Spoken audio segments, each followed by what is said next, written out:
Recker, my brother. Merry Christmas, Nick Berenti. How you doing, man? I'm doing well. Hey, you know what that jamming music, our friend Dr. Decade, Brian Pentland, you know what that means? It means it's the end of the year. It's award season. This is the Oscars live from the Kodak Theater in Los Angeles. Actually, it's my Uh, office in Hamburg and it's gray and miserly outside. yeah. Well, here I don't know, whatever. It's winter. So your hair is really getting long. So for Stop listeners who talking. don't get to see you, no, it's like, I love it. So this is what you have to do. All right, Recker. You always do the close cropped beard kind of thing. I think you got to do the long hipster beard, the kind that's like long in the middle and as long as your top's getting shaggy, go with the long hipster. Quit cutting your beard short. Go for long length. Wow, that really scares the daylight out of me. Okay, I'll think about it. Maybe I'll just don't shave over the Christmas period. Because do you know, like I'm taking a couple of weeks off. I'm really taking a break over Christmas. This is my last day at work. Yeah, whatever. You Germans just Europeans just taking off all the time. That's what you do. I mean, I get it. I'm an American. We don't take I off. We think I've had a very productive and efficient year, and I deserve a few days off. I don't know. If you don't get your shit done, then that's not my fault. well, I have a bunch of reviews to do. So you're rejecting someone over Christmas? That's horrible. Well, I don't know. I won't. Hopefully not. But yeah, I don't know. So, Nick, this is the final episode of the year. We always take a little break over Christmas, just for a month or so. And of course, this is a special episode because we hand out our very famous awards. Usually have three awards, right?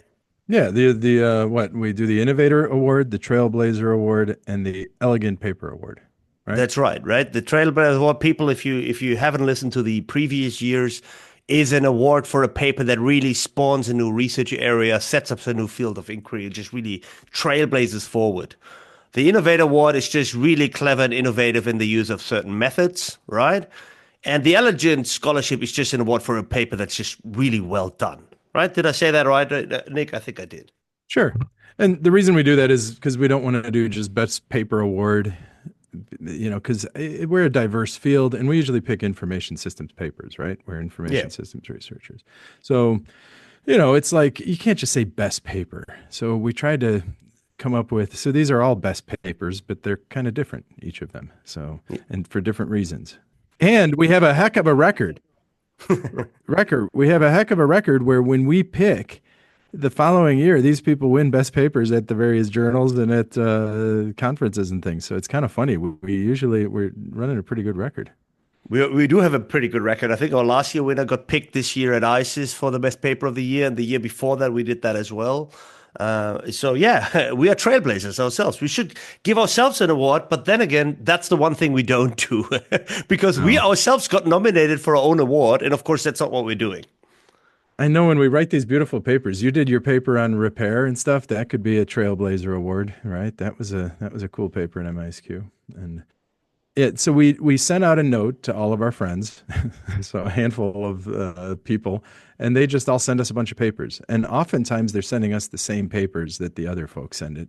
But they do these things like a number of people nominated our good friend Stefan Zeidel's paper, which is a Yeah, beautiful it's a qualitative great paper. paper. Hmm. The problem is it's forthcoming, right? So it's Yeah. not even published yet. So we can't give it best paper if it's not published. And then, of course, Abasi has that really cool that we had the podcast on when we had him on. So that would be good. But this is also forthcoming. So it's like half of our friends sent us papers that were either forthcoming or published in 2023. It's like they can't look at the dates. So we had to eliminate they're sending us our papers, they're sending us 2025 papers, and they're sending us 2023 papers. So we clearly hang out with the wrong group, right? They're sending us all sorts of stuff. But you remember from a couple of years ago where we had papers that we then read and then we came together and said like, dude, I just read this paper. I have no idea what it's about. It's too difficult for Yeah. me to understand. Well, to be honest, I Yeah. didn't have that feeling this time. All of these I understood. Either I was getting better or the papers are getting dumber. Well, yeah, I understood most of them, I guess, to some degree. Although I guess for our what elegant award, that one, there were elements of it that I suppose I could use some help understanding. So let's get into this. All right, let's do it. So let's talk about the Elegant Award. What we do for the Elegant Award is we're like, okay, sometimes research is just very, very well done. Where when you look at how it's done, it's like a template. When other people aspire to do this sort of research, they should they should look at this. And I frankly think this award should go to me with Aaron Lindbergh and Aaron Schechter and Colley and Phil Hennel. We have this paper with the computationally intensive theory construction, and I think it's a good template. But since I can't win an award, who did we give an award to? Well, like we'll mention it in the show notes, and I'm pretty sure you'll pick up an award, somewhere. It's not that there's no awards floating around, but let's talk about the paper that we picked this year, because this is indeed, I think this is just the way that any design science research study or paper should be. It's just a phenomenal way of doing design science research. We're talking about a paper that is authored by Brent Kitchens, Jennifer Claggett, and Ahmed Abbasi. Ahmed is on there too. I didn't even notice. Yeah, Bossy. The guy just makes sure everything is like super well done. So that's the problem with Yeah. that guy. Yeah. The paper is about a social listening platform for public health 3.0. The paper is called Timely, Granular, and Actionable. And as I said, this is a design science paper in a very classical sense, right? It talks about, theory-informed design has meta requirements, design principle. It has iterative cycles of build and evaluate.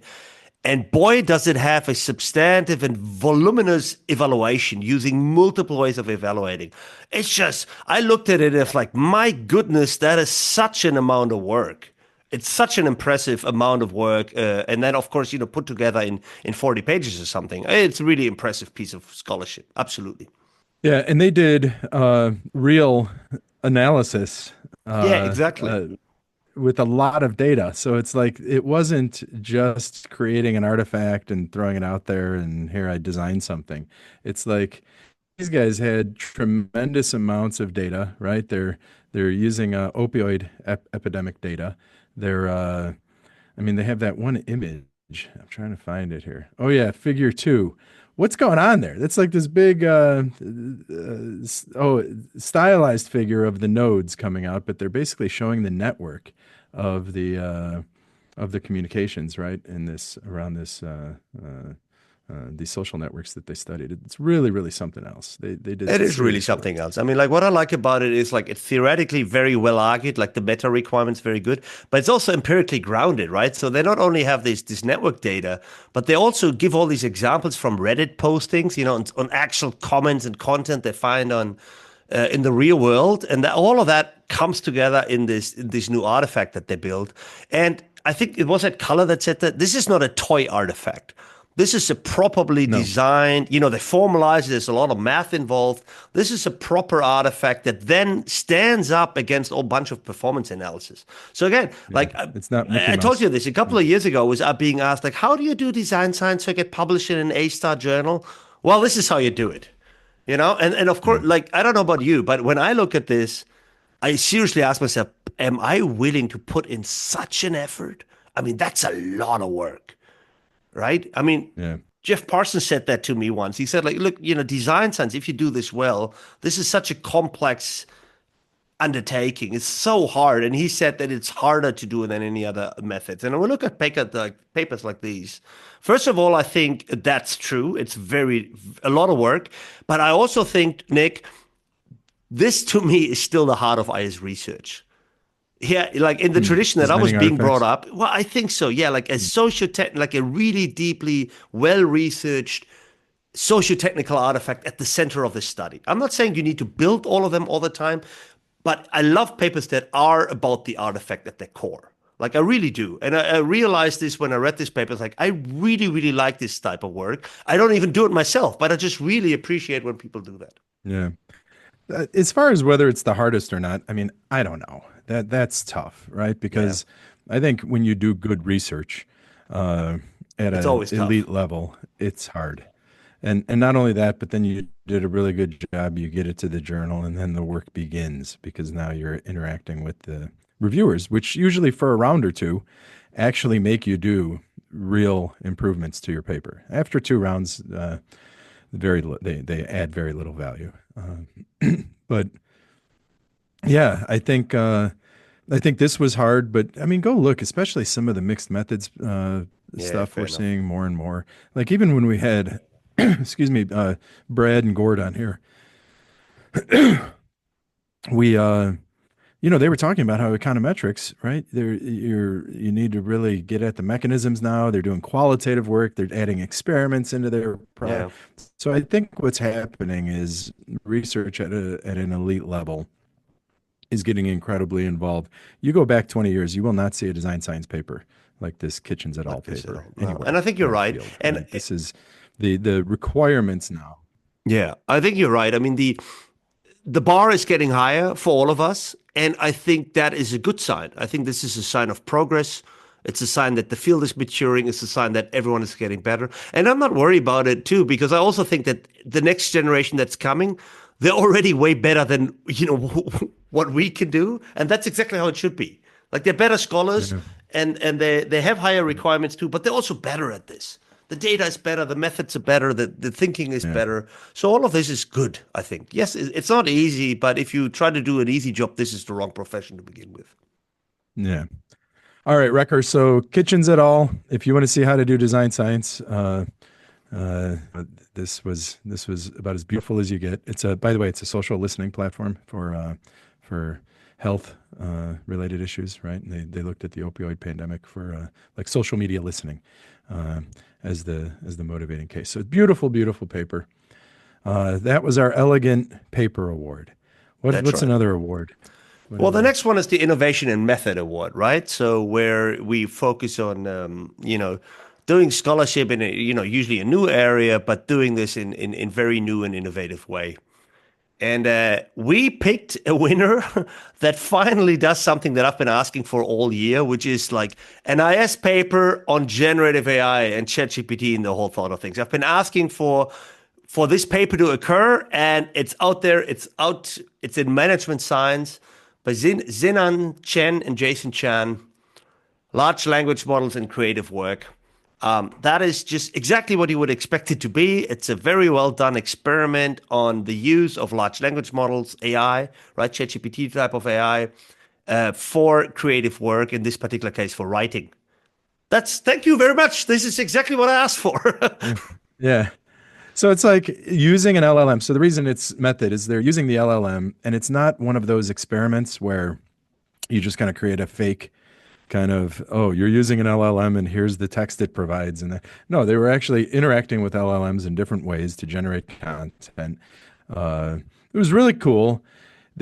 I think it's a nice design. They used it in different ways, right? Just on their own, using AI as a ghostwriter or using AI as a sounding board, which I think is a good uh, uh, way to think about how the different ways you can use AI. And then you were saying when we were talking about this that one of the things you really liked is that not just there, but then they looked at the outcomes afterwards as well. Yeah, I So mean, they included in the experimental design also downstream effects, at performance and at effectiveness.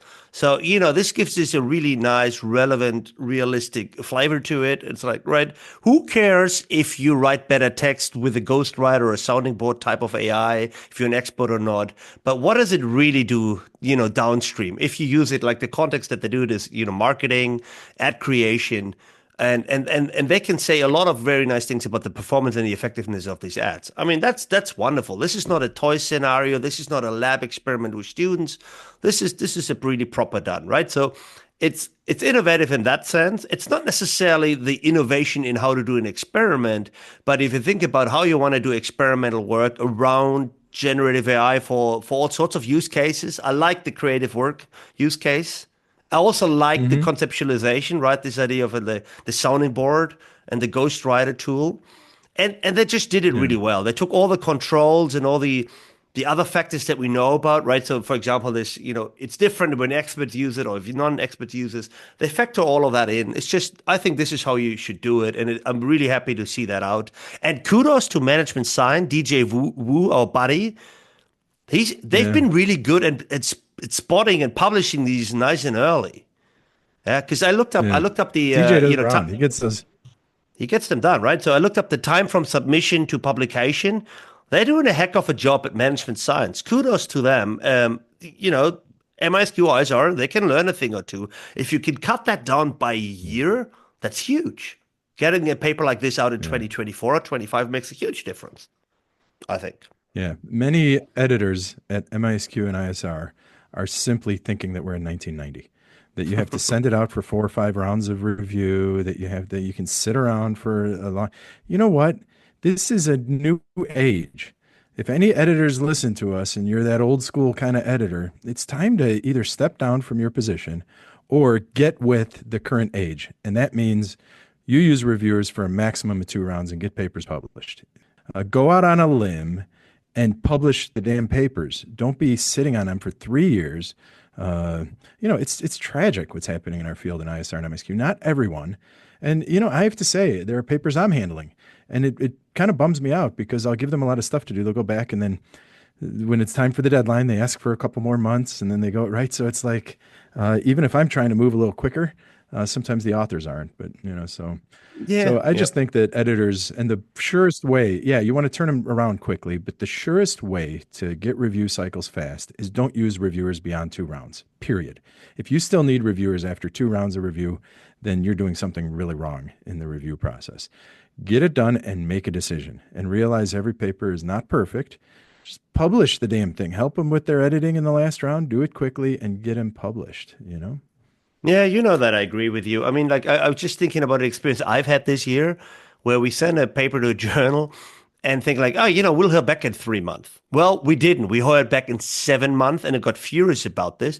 And then in the decision letter, it literally like it puts over, oh, sorry, it took a little bit longer. Surely you don't mind.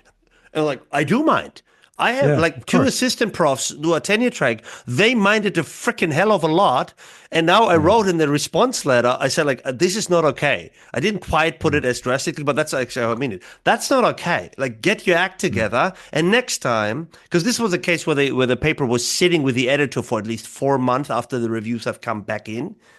And that's not okay. Like, and you no. can't just pull that off by saying, oh, I'm sorry for the delay. That's not good enough of an excuse either. Get your act together. If you're an Yeah. editor, be an editor. If not, don't. Yeah. All right, back to yeah. Sorry, Yeah. back to All the right. paper. Enough ranting. Enough Right. ranting. Just one more So, thing about this paper, which I like, because in the appendix, you also see the prompting, Like this is a paper mhm. about ChatGPT and you need a prompt. And they also include that in their method. So I think that's just really helpful for people. If you want to do this and you want to replicate or make, sort of reproducible prompting instructions as part of an experiment, well, you find them in Appendix A2 or something, right? That's good. I like it. Yep. All right. So we gave Chen and Chan the innovative paper award, and then we have our Trailblazer paper award, which we always give to something that we think is starting a new conversation. I think your repair one actually could be.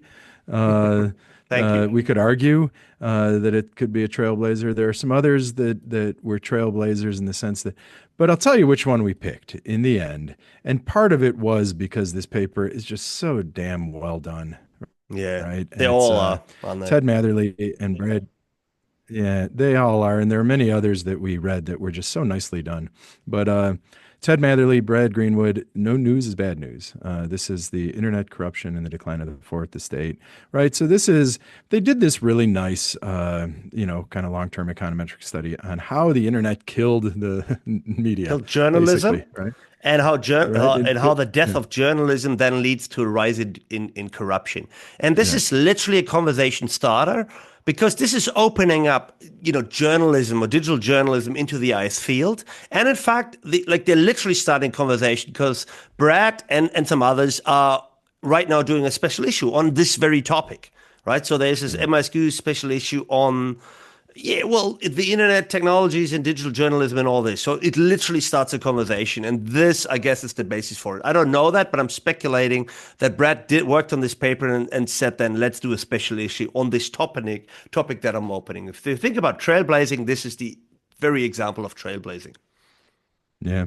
And I'll tell you, I mean, I don't know if I've told you this, but I think in the US and probably Europe and around the world, the political polarization we have is one of the biggest problems Oh, yeah, yeah. Same uh, here, by the way. for our country for doing things that I think Americans want to do, right? We instead get polarized and And it also creates divisions in families. It creates all sorts of divisions. It's dysfunctional. In higher education, you can't say certain things, so, and I actually think the media has always been, like throughout my life, something that was like a common denominator. We had some big journalists here in the US, Walter Cronkite and Dan Rather, who, even if maybe you don't agree with everything, you trusted them, right? And then the media split, it fragmented. And then the institutionalized press, the trusted press, was no longer trusted with the internet, right? We all kind of know this. And there have been other studies that get at aspects of it, but this one really showed clearly, and then it had the link to corruption. Now I wonder, Recker, this is my question to you. I looked at this paper and I'm thinking, okay, the information systems field can actually help in this area. With our social technical perspective, we can get into it. We can get at, okay, how can we get people to, actually trust news at some point or another, and in what way? And we could design those sorts of platforms. And one could think it could be an IS problem. But then the other part of me thought, well, there's nothing about business or organizations or anything. So do you need business organizations and that sort of thing? I guess it's news organizations, but do you need that to be IS in your mind?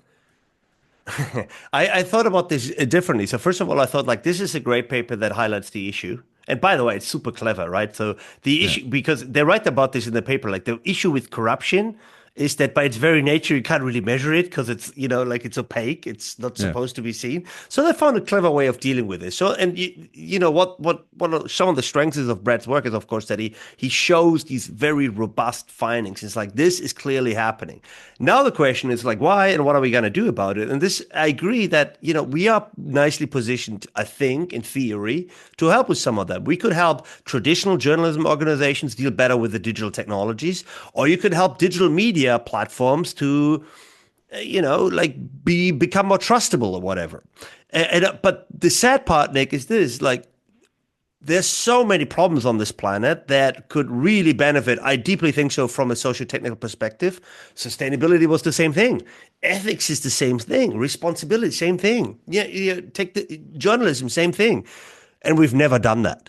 You know what I mean? We've never come to the forefront, and we've never taken the spearhead position and solve, like, we're the leaders in solving a problem, sadly.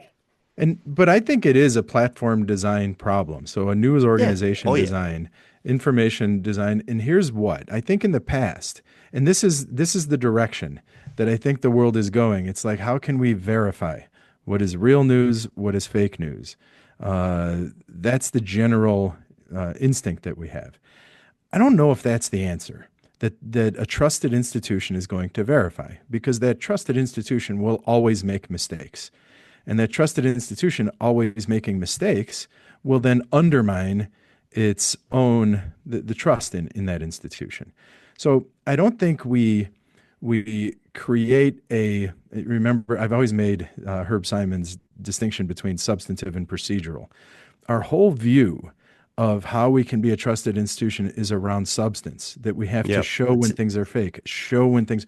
I think the key is a procedural institutional verification, right? Where we don't necessarily, the platform doesn't give the answer, but it provides a process through which the answer will overall. So it has to have multiple voices. Those voices have to actually contribute. Something like Wikipedia, actually, where you look at any Wikipedia article, I don't care what your political perspective is, chances are you're going to be okay with the way information is presented, because all the disagreements have happened in the talk pages. This is the same argument as is in the fairness debate, right? So if you look at it fairness substantively, you can never be fair. If you're fair to someone about something, it'll be unfair to something else, to someone else, right? So, but you can be procedurally fair. You can have a pretty fair procedure, irrespective of whether the outcomes of that procedure will be fair. Say hiring, say whatever, say review processes, God knows. And I guess you could say the same thing. Like, I can't guarantee that this online news provider is a trustworthy provider, but I can tell you the way that these news were created or distributed or written about or whatever, that's good procedure. That should be possible, right? And you could design technologies that ensure or safeguard that trustworthiness or whatever you want to call that of the Yeah. procedure, right? So, for Yeah. example, you can only publish, I don't know, a piece of news after after the platform forces you to have what they call like a 4i principle or something, or a dual source Yeah. principle or stuff like that. Surely you can Hmm. design that, right? Yeah. So Yeah, I or like you that. could design some sort of steel manning of different sides. So we, many years ago, Sean Hansen and I with Kale, we studied Wikipedia from a Habermas perspective, rational discourse, and we argued that Wikipedia was kind of like rational discourse, right? And that's been something that Wikipedia, we trust. Go to Wikipedia, you'll trust it. Why? Because over time, all the voices that matter were there. So how do we do that with news? How do we design that to ensure that so this morning I was listening to the radio and there was someone on the political left in the United States talking to the host. I think the host is supposed to be neutral, but probably leans left. So they were very much making an argument that was aligned with the political left in the U.S. So that's what I'm driving into work. And I was thinking about this paper and I was thinking, how would you design, say, this radio show so that so they weren't asking the hard questions. The host wasn't asking the hard questions like in the old days, the Walter Cronkites of the world would ask the hard question, regardless of which political spectrum you're on. Now we don't see that. So how do you bring that back in where you create a procedure where no person has to know which questions to ask because this host probably didn't even know? I How do we like this. create the procedure that will now strengthen the opposing argument, ask the opposing argument's questions, right? And it could be a digital procedure if that, right? That makes most Yeah. sense because it's scalable and so forth. So I got thinking about a different aspect. You mentioned Habermas, rational discourse. Like Yeah. to me, this sounds like I know what that means. Like he has this idea of saying like if you have a discourse that is diverse but rationally with logical arguments that you can then sort of pitch against each other, you will Yeah. get to a good outcome, You'll irrespective get of to a what your actual better position. outcome over time. It will always Exactly. improve, right? Now, doesn't that sound like a 90s kind of way of looking at the world? What does Habermas say about how that is really happening? Like, because you I could haven't argue, read like anything. in the political arena, like in Germany, we're having this new election now, right? I Mhm. don't know whether you know about this. Like the government will have a new election Yeah, in a the couple of no months. contest for your dude. Yeah. Exactly, right? So, and if you think about much of that discourse isn't particularly rational anymore. It goes into this polarization aspect that you talked about as well, right? So I wonder what Habermas says about 2025 as opposed to, the 80s or the 70s when he came up with that. Yeah. I don't know. I haven't read anything since 2005 that he's written, so maybe I should I should update myself. But yeah, I don't know, man. Anyway, that's the direction and you know what? Part of the discourse, part of it, the opposing argument or steel manning the other side of the argument. LLMs could probably help with that, couldn't they? So you don't necessarily need a human.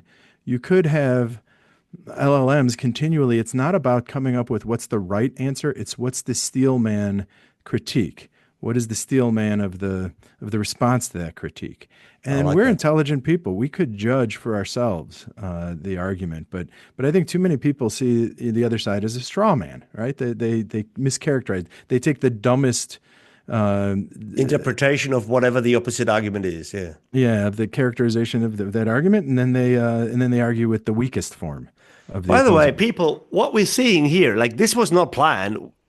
Shows why this paper is a trailblazing award. We just Yeah. spiffballed five, entire streams of research ideas that you could now study for the next Yeah. while, which is why that paper is really a trailblazer. Look at how it got us started thinking about a whole bunch of directions, from procedural platforms to LLMs to a reinterpretation of rational discourse, all of that in the space of 5 minutes. So Ted Matherly, Brad Greenwood, freaking well done on this paper. This is Good truly a work. That trailblazer. was a real trailblazer. All right, so we gave our awards. We did. We did We that. You did finished a our good fourth job. year. You did a good job running the show, even though now I'm an administrator, so I was even worse partner for you than I have been in past years. Let's be very clear that this is very much true. Like you haven't done anything at all this year. I'm the absolute worst. But see, I'm locked in now. It's like Yeah, I everybody's know. expecting. You can't get rid of me. You're stuck with me, So dude. So the good news is that unlike the last couple of years, I am not in this hesitant sort of whiny mood where like, oh, should we continue or not? I say we go for year number 5, don't we? Next year. Yeah, sure, dude. Whatever. We've already got guests, right? We invited them. Yeah. We'll So do we at least better. one. We do at least one more round, and then we'll see about it. 5 years is kind of cool. Anyway, Yeah. so I want to get to the 100 episodes. We're almost there. So that's How what we're many doing. episodes do we have? 90 something. Huh. And yeah, and you put out a thing on Spotify and whatever it showed that we have 500 subscribers or something. But that's just Spotify. We also have No, like and this people is on. just news subscribers, right? So we still growing. We're growing more than ever. It's crazy. We I have don't know like where all these thousands people of come from. people. We have It is thousands of literally people who, thousands of people. It's thousands of people on Spotify. There's thousands on Google and Apple, and then there's a bunch other ones. I don't know. It's really hard. Like all these platforms, they hog the data, so it's really hard to put them all together because it's on all the platforms. But yeah, look, thanks everyone for listening, I guess. Yeah. So yeah, absolutely. And then I get notes saying, so I was out with our MBAs in California. I swung by Stanford University. I did a little talk there. It was nice. I met a bunch of folks out at the WTO group, right? Angelo invited me. Remember Johnny's, I guess, former postdoc, and then so I met some wonderful people there, and it's so funny. Melissa Valentine walks in and she goes, "I listen to your podcast." I'm like, "No, you don't," and she actually does. So it's she like, all does. right. Yeah. Wow. It's kind of That's like when crazy. Paul Leonardi was on and he said he listens to our podcast. Well, that So makes it's me, to be funny. honest, that makes me feel very good. Yeah, I know. It's like I wonder what they get out of it. Yeah. I just want to hear gossip. So, people, let's call it a year. It's been a good year. Has it been a good year for you, Nick? You happy with the year? Yeah, I'm an administrator now though, so I administer things. So it's a new challenge, but my life is much different, I guess. All right. So I just say thank you, Nick, for showing up. Actually, you do show up on time. And we'll keep doing this. Thanks everyone for listening. Every award winner, of course, you get a nice plaque. Next year I'll send you something in the mail. And everybody else, Merry Christmas, I guess, and Happy New Year. And we'll be back. We'll be All right, back. my brother. All Merry right. Christmas. Bye-bye. Merry Christmas.